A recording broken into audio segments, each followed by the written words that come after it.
Buenas noches. ¿Qué seudónimo quieres que utilicemos al principio de la conversación? Andrea. Niño perro. Capitán Boira. Sebastián. Nuestra invitada es María Ángeles Durán. Ella dice, me hubiera gustado ser la primera mujer ingeniera. Fue la primera catedrática de sociología de este país, doctora en ciencias políticas, medalla de oro al mérito del trabajo, premio nacional de investigación, y así puedo seguir mucho rato. Es una referencia en el mundo de la sociología, en el mundo del pensamiento. ¿No? Pero el día que murió mi padre, yo noté que hacía una especie de como contrato de lealtad nuevo con mi madre, ¿no? Me di cuenta de que mi madre se quedaba sola, de que yo era la mayor y de que teníamos encima realmente un problema, un desafío grande. A mi padre la pensión que le quedó del colegio de ingenieros industriales pues no bastaba ni para pagar el salario de la niñera, ¿no? Que fue otro personaje importante en mi vida. Y mi madre necesitaba apoyo y ahí fue donde yo empecé a admirar a mi madre. Hasta entonces me había parecido normal, que no era más que, bueno, pues ya está, la que lo resolvía todo. Bueno, quiero llevarte a tu primer viaje a Francia, ¿no? Que tú creías que te ibas, bueno, que cantabais en casa eso de me voy a París, ¿qué era lo que cantabais? ¿Y cuándo llega la carta? O sea, ¿cómo llega eso de irte a Francia un mes? Bueno, es que, verás, yo tenía unos ahorrillos que había estado haciendo entrevistas y colaborando, pequeñas colaboraciones, recensiones de libros. Total. Discúlpame, ¿porque ya habías hecho la carrera? No, que va. Todavía no. No. Estabas terminando los estudios básicos, ¿no? Sí. Estaba en segundo de carrera, o sea, entre segundo y tercero. Segundo y tercero de carrera. Había muerto mi padre. Entonces nos habíamos centrado mucho más en la vida familiar y menos posibilidades de salir de casa y todo esto. Y yo creo que mi madre comprendió que yo tenía muchas ganas de salir un poquito, ¿no? Y otra amiga del colegio había ido a Francia, había estado bien, había aprendido bastante francés. Bueno, lo había perfeccionado porque en el colegio estudiábamos francés. Y yo le dije que con los ahorros que tenía que me gustaría irme a Francia. Cuando llegó la carta de Francia diciendo que sí, que podía ir a pasar allí un mes, pues yo organicé a todos los hermanos pequeños, a la niñera, a todo el mundo, y por la casa corriendo de alegría. A París me voy, que no tiene nada que ver, porque iba a un sitio pequeñísimo en los Pirineos, pero era una canción que todo el mundo se sabía y nada. A París me voy, pero qué bonito. Realmente, María Ángeles Durán pasarás a la historia por haber impulsado una nueva teoría de las clases sociales que llamas el cuidatoriado. Y lo que se explicaba en la universidad era básicamente la estructura social vista desde la perspectiva de los hombres y vista desde la perspectiva de la producción para el mercado. Uh-huh. Pero eso pudo estar bastante bien en otras épocas. En este momento nos sirve esa manera de entender las desigualdades sociales, porque las sociedades desarrolladas son a su vez sociedades envejecidas. Y eso quiere decirse que la relación con el mercado es algo, con el mercado laboral, es algo que te marca para toda la vida, pero sobre todo te marca, vamos a suponer, entre los 20 y los 65. Pero vivimos 85 y eso significa que al final hay que estar otros 20 o mucha gente más de 20 años en que ya no eres más que lo que quieras haber sido antes. Y yo llevaba muchos años trabajando sobre los cuidadores, los que reciben cuidados, y yo pensaba, me falta algo y no sé qué es. Y es porque siempre estábamos viéndolo como una relación entre dos personas. Y dije, no, claro, lo que le falta es llevar esto a una visión mucho más amplia, que es la de la estructura social. Y bueno, es que en la estructura social hace falta que haya un conjunto de personas que sean los que cuidan a los demás para que no se mueran, para que estén en unas situaciones de mínima dignidad, ¿no? Y esos cuidadores, en estos momentos en que se está formando esa clase, porque si no estuvieran sociedades desarrolladas, no podía haber tanta gente cuidando porque se morirían de hambre. Como nuestros padres nos han cuidado toda la vida, nos sentimos en la obligación moral de cuidarles como una muestra de amor, como una muestra de cariño. Pero tú vas a otro lado. Tú quieres un reconocimiento social. Pero eso es muy conveniente precisamente para todo el sistema, porque delega a través del afecto y de la culpa, si no lo hacemos, delega una responsabilidad que, sobre todo cuando tenemos ahora unas familias tan pequeñas, que en muchos casos a los padres ya no se le puede cuidar entre muchos hijos, ¿no? Es que no hay ninguno, o hay una, o no vive en el mismo sitio. Las mujeres piden masivamente salir en España de la población activa porque tienen que cuidar. Las personas que cuidan en muchos casos tienen una salud mala porque es mucha la carga que tienen que llevar, ¿no? No tienen ellos a su vez seguros para que el día de mañana ellos estén protegidos, y eso es un desafío enorme, es históricamente una novedad que requiere una solución que no es un parchecito. Porque tu propuesta, ¿cuál sería? Ni la familia, ni el Estado, ni el mercado, ni las ONGs por sí solas son capaces de dar una solución. Entonces hay que combinar soluciones que vengan de todas partes y también de tecnologías nuevas, y también pensar en que de cara al futuro la libertad individual tiene que llegar a zonas como, por ejemplo, el derecho a decidir respecto a si queremos atravesar o no el final de la vida, ¿no? Hay que tocar muchísimos puntos. Sí. Y eso es revolucionario. Si hay una tabla de privilegiados en este país, yo me pongo arriba en muchos sentidos, ¿no? Y este es otro, y es que tuve la fortuna de nacer en una familia absolutamente apasionada por la literatura, el cine, el teatro, la música y la política. ¿No? También has citado muchas veces en las entrevistas la honestidad que te inculcó tu padre. Sí, ser mi padre honesto. Y mi madre, los dos. Los dos.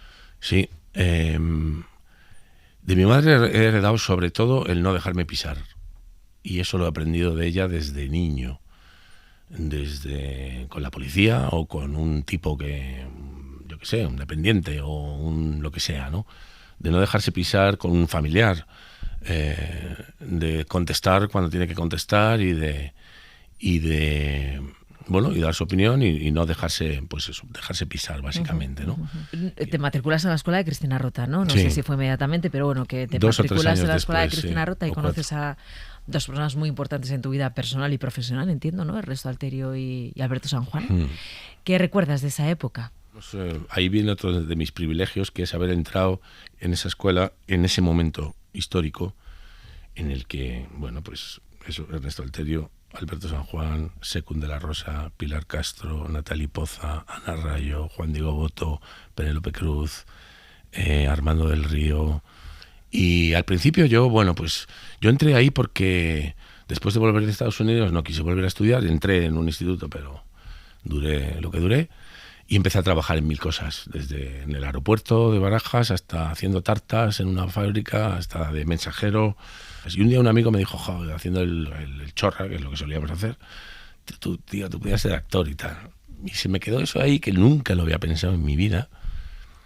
Y un día les pregunté a mis padres, oye, vuestros amigos, tal, los culturetas, ¿conocerán alguna escuela? Y me recomendaron a La Rota.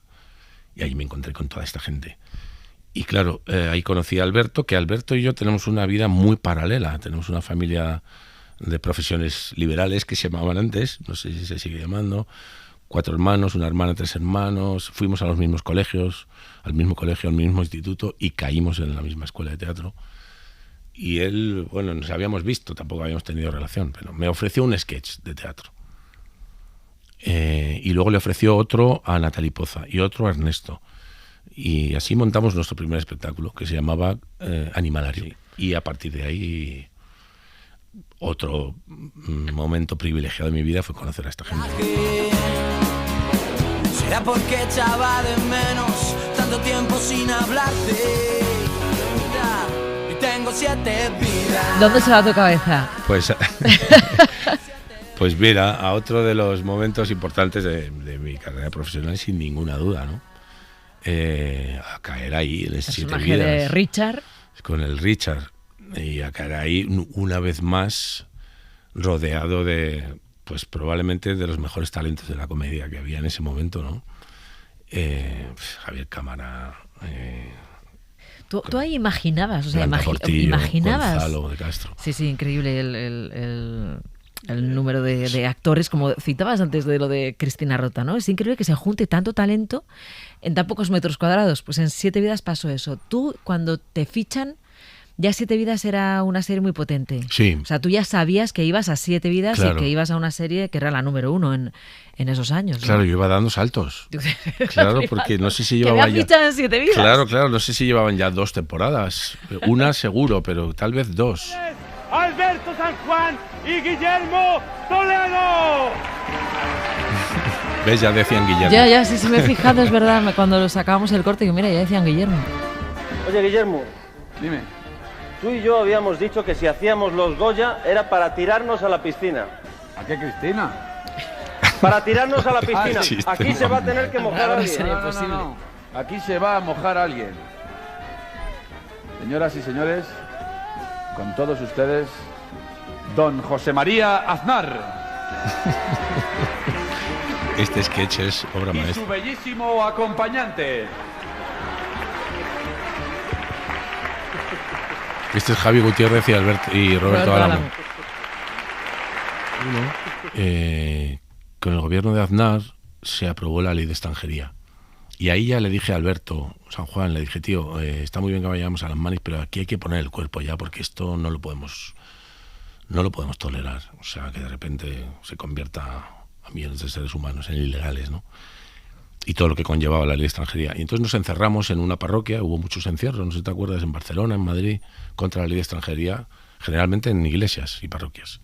Y nos encerramos. Y a partir de ahí empezamos a tomar mucho contacto con los movimientos sociales de Madrid. Y cuando llegó el 2003, nos ofrecieron, ya sabíamos que Aznar quería entrar apoyar y entrar en la guerra con Bush y con Blair. Aquella famosa foto de las Aquella Azores, ¿no? La foto de las Azores y las fotos anteriores de Aznar en el rancho Crawford de Bush en Texas, donde ponía las botas encima de la mesa y todo esto, ¿no? Estamos trabajando en ello. Estamos y le dio por hablar en español con acento inglés, ¿no? Y entonces nos ofrecen los Goya. Que luego supimos, porque dijimos, ¿por qué nos ofrecen a nosotros los Goya? Luego supimos que se los habían ofrecido a 7 o 8 antes y habían dicho que no. Y entonces nos ofrecieron y entonces les dijimos, vale, pero con una condición. Normalmente en los Goyas hay una presentadora, un presentador, hay unos guionistas, hay gente que hace la música, gente que hace el vestuario, gente que hace las luces, gente que escribe los guiones. Les dijimos, nosotros lo hacemos, pero queremos que Animalario se encargue de todo el espectáculo. Y entonces nos pusimos a preparar la gala con eso en la cabeza. Sucedió la boda de la hija de Aznar también, en el 2003, en el 2002, y el Prestige en el 2002 también. Y presentamos los guiones, excepto este sketch que acabas de poner de José María Aznar. Que abría la gala. Que... Y que es un sketch cómico de bastante nivel, te lo digo. Sí, es escrito por Juan Cabestany. Sí. Interpretado por, como yo, Javier Gutiérrez y Roberto Álamo. Y el resto estaba todo. Lo que sucedió fue absolutamente ajeno a nuestro control. La gente, nosotros sí que hicimos las chapas de No a la Guerra. En una asamblea, se hizo una asamblea en Bellas Artes de la gente de la cultura. ¿Qué hacemos con esto? Y nosotros llegamos y decimos, oye, nosotros tenemos los Goya. Y entonces se hicieron las chapas de No a la Guerra y ahí se repartieron en la puerta y se las puso el 95% de la gente. Y luego pues salió Luis Tosar y dijo, tengo que decirle al gobierno que si quiere petróleo, que no hace falta que se vaya a Irak, que tenemos el chapapote en Galicia. Javier Bardem a decir que ganar unas elecciones no es un cheque en blanco. Rosa María Sardá pidió a todo el público que dijera no a la guerra. Pero sí, conmigo fue especialmente sangrante porque me tuve que ir a trabajar fuera. Es en ese periodo cuando te deprimes, cuando entras en depresión. Sí. Eso provoca una depresión profunda en ti, y cuando hablamos de depresión hablamos de la depresión como enfermedad. Estabas hundido, ¿no? Sí, y ya me jode decirlo porque es darles a estos cabrones una victoria que no merecen. Pero bueno, sí, consiguieron. Intentaron hundirme la vida en general, porque cuando no te dejan ganarte el pan, te están hundiendo la vida. Más allá de toda la mierda que echaron sobre mí, llegaron a decir que y esto lo publicó, no blogs, no, el ABC, El Mundo, que Fidel me había regalado una mansión, y en una televisión llegaron a decir que se veía continuamente entrar a niñas menores de edad en mi casa. Sí, querría hacerte una pregunta con respecto a Valencia. Ayer leí tu artículo Valencia en el corazón, dando por hecho que lo que más duele, o mejor dicho, que el dolor de quien ha perdido a un ser querido es incomparable. Sí quiero preguntarte qué es lo que más te ha dolido de lo que ha ocurrido en Valencia desde el martes hasta ahora, o sea, la catástrofe de Adana, Bueno, ¿qué es lo que más te duele? Dejando aparte a la catástrofe, por supuesto, lo que más me ha dolido es la poca altura que ha habido en los políticos, ¿no? En mis tiempos de niño, la gota fría no llamábamos gota fría ni Dana, llamábamos la riada de septiembre, ¿no? Sabíamos que cada septiembre y tal.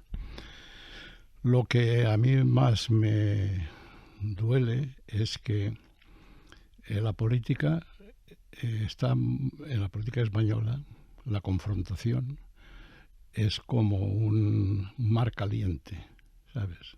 Es exactamente el mismo fenómeno. Vamos a hacer esta entrevista siguiendo una historia particular. El último libro de Manuel Vicent, que en realidad es una historia compartida, es de lo particular a lo universal, y querría empezar, Manuel Vicent, con una música que te lleva al principio del principio del principio, que es curioso porque es una música que parece alegre. Tengo un nido que nunca ha visto nadie como él. Está tan cerca al cielo. ¿Dónde se va tu cabeza, Manuel Vicent? Pues cinco años, fin de una feria de enero, frío, espantoso, una brisa muy helada, húmeda, unos papeles de los titiriteros y de los feriantes que se iba por allá, un olor a quisote malo, ¿no? También a un final de almendras garrapiñadas, y yo solo, que me había quedado solo en la feria, que las estaban ya desmontando, se ve que le daba la lata a un feriante y me dejó subir un poco más solo en un tío vivo. Yo iba encima de un caballo de crines doradas, que subía, un caballo blanco de fines tal. Y sí recuerdo que yo estaba solo, pero había un niño, porque esta canción al final, una voz femenina hace así como un jiribeque de ali ali o algo así, ¿no?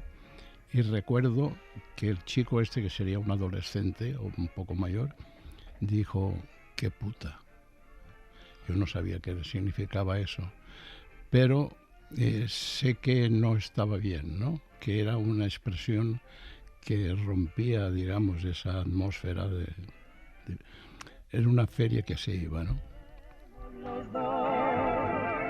¿Por qué ha sido tan importante la música en tu vida?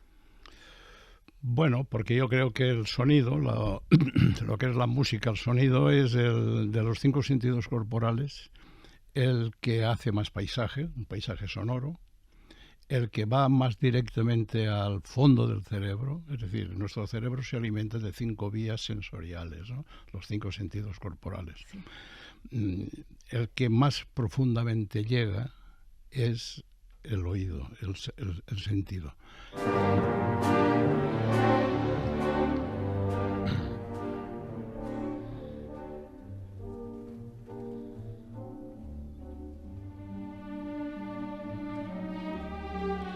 Me estás atacando al corazón, ¿eh? Directamente al corazón.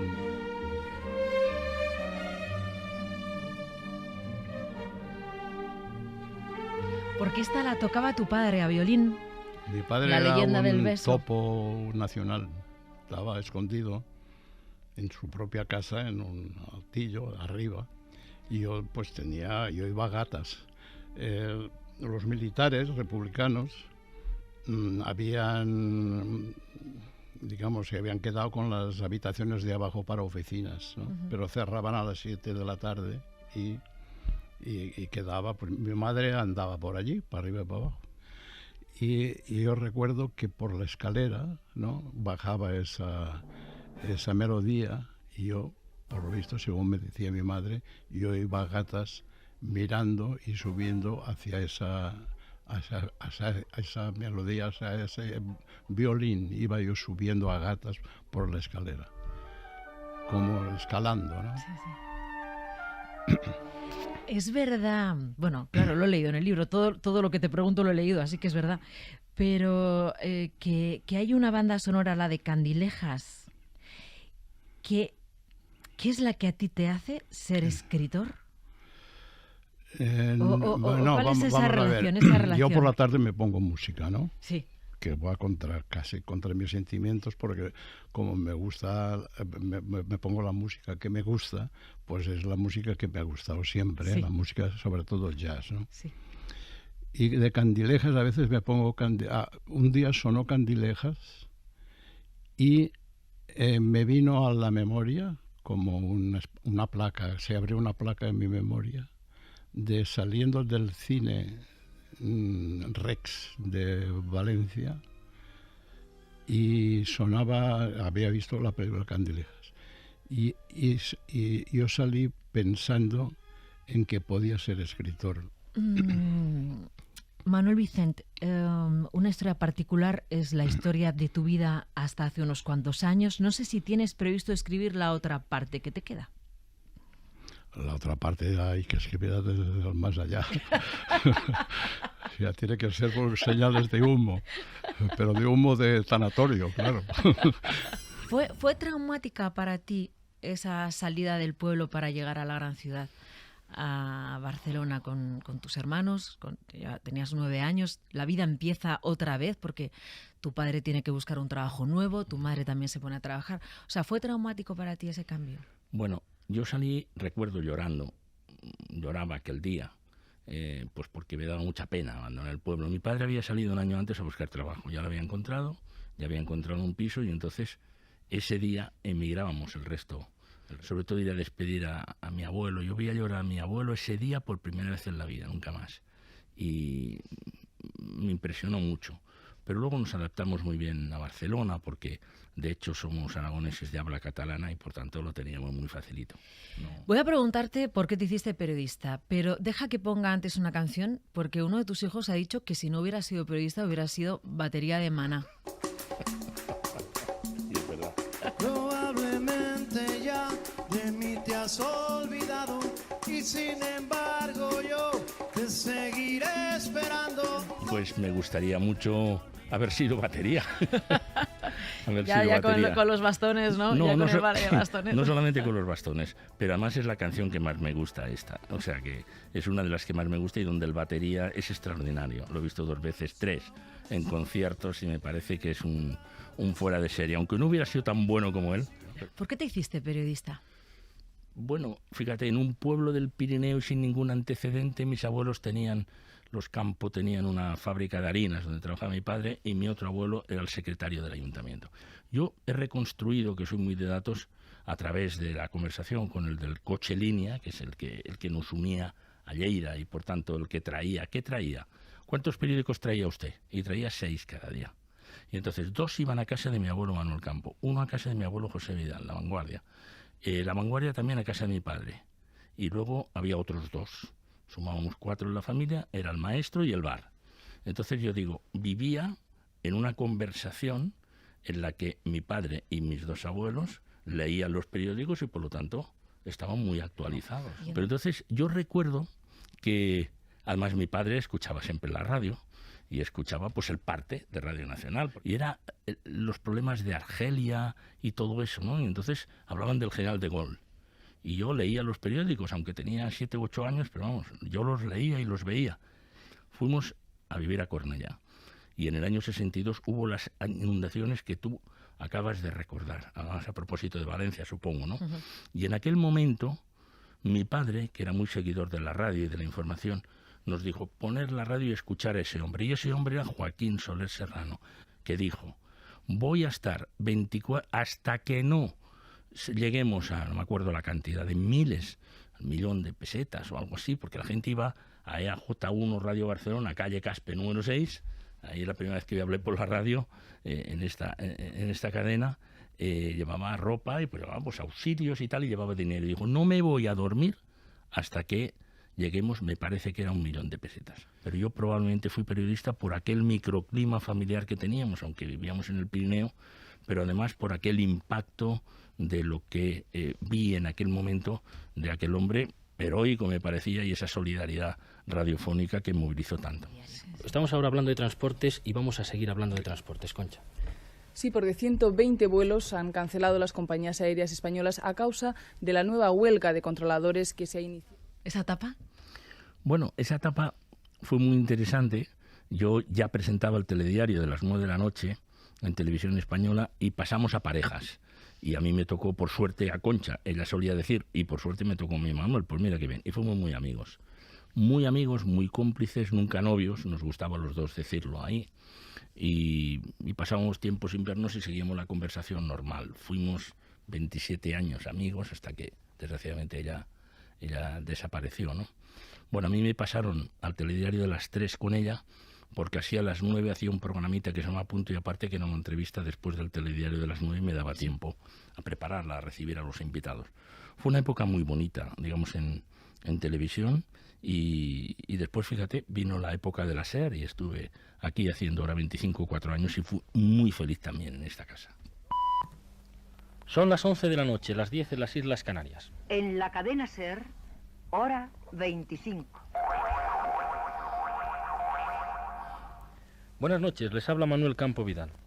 El parte de la batalla política nacional podría muy bien rezar... El parte de la batalla política nacional podría ser una forma de empezar hora 25 hoy en 2024, igual que en aquel 1987. Bueno, hoy el parte de la guerra es mucho más, digamos, cruenta en este momento. Diríamos el parte de la guerra, no el parte de la batalla, de la guerra política. No de la guerra política, ¿no? Porque vivimos cosas realmente sorprendentes y preocupantes.